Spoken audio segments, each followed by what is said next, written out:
Assalamualaikum warahmatullahi wabarakatuh. Alhamdulillahirrabbilalamin. Pada pagi hari ini kita masih dapat bertemu lagi dalam mata pelajaran fikih di pertemuan keempat. Semoga kalian tetap bersemangat dalam belajar dan tetap jaga kesehatan ya. Pada pertemuan kali ini kita akan membahas materi tentang belajar istiqomah melalui sholat fardu dalam kondisi tertentu. Mohon disimak baik-baik ya untuk video pembelajarannya, dan jangan lupa untuk absensi di Google Form. Tugas pada pertemuan kali ini, rangkumlah materi dari video pembelajaran yang sudah disimak. Ditulis di buku tulis, difoto, dan dikumpulkan melalui chat WhatsApp. Cantumkan juga di buku tulis nama, kelas, dan nomor absen. Semangat ya, dan diperhatikan. Sholat dalam kondisi tertentu dapat diartikan sebagai pelaksanaan sholat dalam kondisi yang tidak wajar. Hal ini dapat dilakukan dengan cara-cara yang lebih mudah dan longgar dibandingkan pelaksanaan sholat dalam situasi normal. Sholat dalam kondisi tertentu ini dapat dilakukan karena ibadah sholat merupakan salah satu kewajiban yang tidak dapat ditinggalkan dalam keadaan apapun. Sholat tidak dapat digantikan seperti ibadah puasa, zakat, dan haji. Rasulullah SAW dapat melakukan sholat dalam kondisi bertempur di jalan Allah atau yang diperbolehkan menurut ketentuan fikih. Allah SWT juga berfirman di dalam Quran Surat An-Nisa ayat 102. Sholat dalam kendaraan. Hukum asal melaksanakan sholat adalah wajib. Akan tetapi, di atas kendaraan itu tidak diperbolehkan dan tidak sah. Akan tetapi, diperbolehkan jika dalam keadaan tertentu. Hal ini disebabkan karena salah satu syarat sah sholat adalah menghadap kiblat. Sedangkan jika sholat di atas kendaraan akan sulit untuk menghadap kiblat dengan benar. Maka ada ketentuan yang harus diperhatikan sebelum melaksanakan sholat di atas kendaraan. Yakni ketentuannya adalah yang pertama yaitu sholat wajib boleh dilakukan di atas kendaraan apabila timbul kekhawatiran keluar waktu sholat sebelum sampai di tempat tujuan dan tidak memungkinkan untuk menghentikan kendaraan sejenak untuk melaksanakan sholatnya. Misalnya naik pesawat, kereta api, dan sebagainya. Akan tetapi apabila mengetahui masih ada waktu sholat atau sholatnya masih bisa dijamak dengan sholat berikutnya ketika kendaraan tiba di tempat tujuan, maka menundanya hingga akhir waktu dan melaksanakannya setelah sampai juga diperbolehkan. Yang kedua, jika melaksanakan sholat di atas kendaraan tidak mampu dilakukan dengan berdiri menghadap kiblat, maka boleh dilaksanakan dengan duduk semampunya. Yang ketiga, jika sholat di atas kendaraan dapat dilakukan dengan menghadap kiblat, maka wajib sholat dengan menghadap kiblat meskipun sambil duduk. Akan tetapi, jika tidak memungkinkan untuk menghadap kiblat, bisa melaksanakan sholat dengan menghadap sesuai arah kendaraan dan disunahkan untuk tetap menghadap kiblat ketika melakukan takbiratul ihram. Yang keempat, tetap bersuci dengan berwudu. Jika tidak ada air, baru beralih pada tayamum. Sholat bagi orang sakit. Sholat merupakan kewajiban yang harus dijalankan bagi setiap muslim, sebab sholat merupakan tiang agama. Oleh karena itu, tidak boleh meninggalkan sholat dalam keadaan apapun. Sehingga meskipun sedang dalam keadaan sakit, mereka harus tetap menjalankan ibadah sholat. Di antara hukum yang berhubungan dengan sholat bagi orang yang sakit adalah yang pertama, orang yang sakit tetap memiliki kewajiban untuk melaksanakan sholat pada waktu yang sesuai kemampuannya.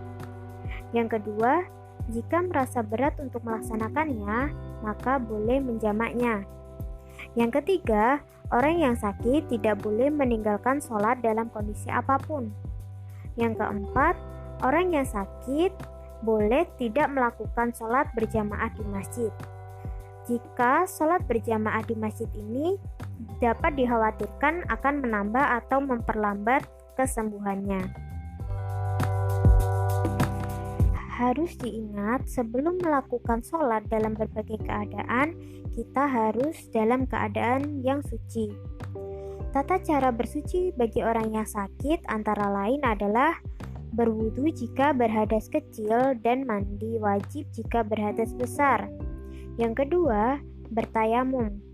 Jika bersuci dengan air, dikhawatirkan sakitnya akan bertambah parah atau khawatir akan memperlambat kesembuhannya. Yang ketiga, jika tidak mampu bersuci sendiri, maka orang lain boleh membantunya untuk berwudu ataupun bertayamum. Yang keempat, jika pada sebagian anggota tubuh yang harus disucikan terdapat luka, maka luka tersebut tetap dibasuh dengan air. Apabila dibasuh dengan air berdampak sesuatu atau membuat luka bertambah parah, cukup bagian yang terluka tersebut diusap dengan 1 kali usapan. Yang kelima, jika sebagian anggota tubuh yang harus dibasuh mengalami patah tulang, lalu dibalut dengan kain perban atau digips, maka cukup anggota tubuh tadi diusap dengan air sebagai ganti dari membasuh. Yang terakhir, wajib bagi orang yang sakit untuk membersihkan badannya dari setiap najis. Jika dia tidak mampu untuk menghilangkannya dan sholat dalam keadaan seperti ini, maka sholatnya tetap sah dan tidak perlu diulangi. Setelah mengetahui tentang ketentuan-ketentuan melaksanakan sholat dalam berbagai keadaan, terdapat langkah-langkah dalam pelaksanaannya. Yang pertama, sholat dengan berdiri tetapi tidak bisa ruku atau sujud. Orang yang masih mampu melaksanakan sholat dengan berdiri, maka harus berdiri meskipun tidak bisa ruku dan sujud. Yang kedua, bagi yang tidak mampu ruku dan sujud, maka boleh dengan membungkukkan badan dengan gerakan sujud lebih rendah dari ruku. Yang ketiga, jika mampu ruku namun tidak mampu untuk sujud saja, maka tetap ruku dan sujud dengan membungkuk. Yang keempat, jika dia tidak mampu membungkukkan punggungnya, maka cukup membungkukkan leher. Yang terakhir, jika punggungnya membungkuk sehingga seolah-olah seperti posisi ruku, maka dia hendak ruku posisinya lebih membungkuk lagi, dan ketika sujud hendaknya lebih mendekatkan wajahnya ke tanah jika memungkinkan. Cara sholat dengan posisi duduk. Orang yang tidak mampu melaksanakan sholat dengan berdiri, maka dapat melaksanakan sholatnya dengan posisi duduk. Tata caranya adalah yang pertama, duduk dengan posisi seperti duduk di antara dua sujud, menghadap kiblat dan membaca niat sholat. Yang kedua, melakukan takbiratul ihram dengan mengangkat kedua tangan sampai ke daun telinga. Yang ketiga, membaca surat Al-Fatihah pada setiap rakaatnya. Yang keempat, melakukan ruku pada sholat duduk berbeda dengan sholat biasanya, yaitu melakukan ruku dengan tangan diletakkan di atas lutut dan membungkukkan atau mencondongkan badan sedikit ke depan. Yang kelima, setelah itu melakukan i'tidal sebagaimana biasanya pada sholat umumnya. Yang keenam, lakukan sujud dengan membungkukkan kepala dan badan. Yang ketujuh, lakukan duduk di antara dua sujud sebagaimana sholat pada umumnya. Selanjutnya, lakukan duduk tasyahud awal dan tasyahud akhir sebagaimana sholat pada umumnya. Yang kesembilan, setelah itu ucapkan salam dan tengoklah ke kanan dan ke kiri seperti sholat pada umumnya. Yang ke-10, lakukan ruku sholat dengan duduk secara tertib atau berurutan dan tumak ninah. Jika sholat tidak dapat dilaksanakan dalam keadaan duduk, maka boleh dilaksanakan dalam keadaan berbaring. Yang pertama, posisi tidur miring di atas tusuk sebelah kanan dengan membujur ke sebelah selatan, dan telinga sebelah kanan tertindih oleh kepala sebelah kanan. Yang kedua, kemudian wajah, perut, dada, dan kaki menghadap ke arah kiblat disertai dengan niat dan bertakbir seperti sholat biasanya. Yang terakhir, untuk melakukan ruku dan sujud, cukup dengan menganggukkan kepala menggunakan kedipan dari pelupuk mata. Bila tidak mampu melaksanakan sholat dengan duduk dan tidak mampu melaksanakan sholat dengan berbaring, maka boleh dilakukan dengan cara telentang. Cara melaksanakan sholat dengan telentang yaitu yang pertama, menghadap kiblat dan berniat sholat fardu. Yang kedua, ruku dilaksanakan dengan meletakkan tangan di lutut atau sambil menundukkan kepala. Yang ketiga, sujud dengan cara membungkukkan kepala dan badan. Cara sholat dengan isyarat.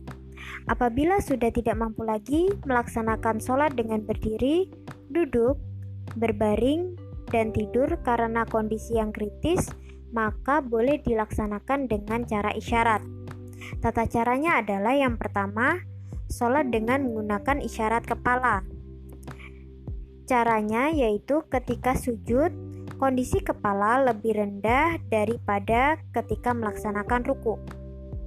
Yang kedua, sholat dengan menggunakan isyarat kedua mata. Caranya yaitu memejamkan mata sedikit pada saat ruku dan memejamkan matanya sempurna ketika melaksanakan sujud. Yang ketiga, sholat dengan menggunakan isyarat hati. Apabila sudah tidak mampu melakukan sholat dengan isyarat, baik isyarat kepala ataupun isyarat mata, maka diperbolehkan untuk melakukan sholat dengan isyarat hati dengan bertakbir, membaca bacaan sholat, berniat, dan ruku beserta sujud dilakukan dengan isyarat hatinya. Setelah mempelajari materi pada hari ini, hikmah yang dapat kita ambil adalah 1. Mengurai karomah dalam sholat fardu di kondisi tertentu. 2. Beristiqomah secara sosial.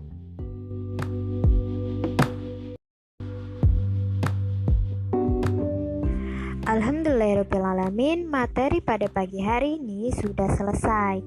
Jadi apabila ada kurangnya atau ada yang ingin ditanyakan, kalian bisa chat melalui WhatsApp.